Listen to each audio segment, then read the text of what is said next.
যে আবু সাইদরে যেই পুলিশ গুলি করছিল তদন্ত করে পাওয়া গেছে ওরে কিন্তু অনুমতি দেওয়া হয় নাই গুলি করার। যেটা সত্য সেটা বলতে হবে। ওরা সরকারিভাবে অনুমতি দেয় নাই। ও অস্থিত এই সারা বাংলাদেশে আগুন লাগাবার জন্য, ও নিজের র্যাঙ্ক বাড়াবার জন্য ওই বদমাশ নিজের থেকে গুলি করছে। আজকে গুলি করে তুই কই? তুই কই?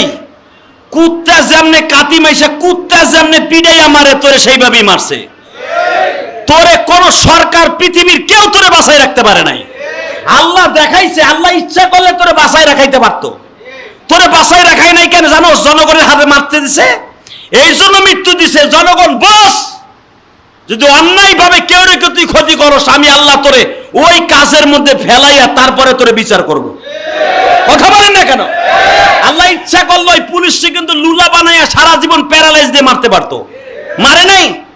যে যেমনে যেটা করবেন ওইভাবে তার মরণ হবে। এটা কে বলে দিয়েছেন? তুই যেমনি অন্যায় ভাবে ছেলেটারে গুলি করছর, মায়ের বুক খালি করছর, তোর মায়ের বুক খালি করছে জনগণ কুত্তার মতো পিড়াইয়া।